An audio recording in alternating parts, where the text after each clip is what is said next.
During the summer of 1802, Europe was at peace for the first time in 13 years. The Treaty of Amiens had ended what would later be seen as the opening round of the Napoleonic Wars. The peace, however, was to be short-lived. By the spring of 1803, England once again declared war on France and resumed her blockade of the French coast. In response, Napoleon assembled an invasion army on the Channel coast at Boulogne. The camp at Boulogne provided France the opportunity to train her citizen army en masse.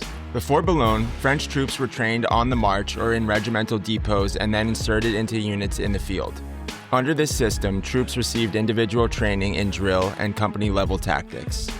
At the camp of Boulogne, soldiers were given intense refresher training in drill and company tactics, but more importantly, they also took part in bi-weekly division-level exercises as well as corps-level exercises on Sunday. Corps exercises stressed combined army tactics, bringing for the first time infantry, cavalry, and artillery into the battlefield to learn to fight as a flexible but cohesive unit. It was this cohesion and flexibility that Napoleon was to use to his utmost advantage in the years ahead.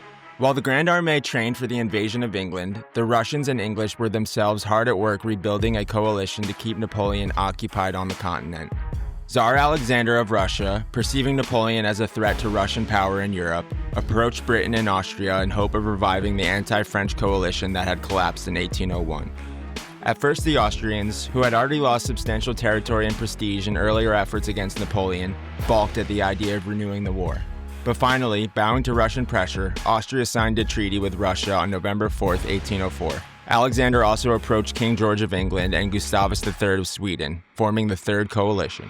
The Allies planned to take advantage of Napoleon's preoccupation with England and move against France while the bulk of its army was encamped on the Channel coast. The first phase called for 100,000 Austrians under Archduke Charles to make the main effort against France in northern Italy, while 70,000 Austrians, nominally under the command of Archduke Ferdinand and General Mack, advanced into Bavaria.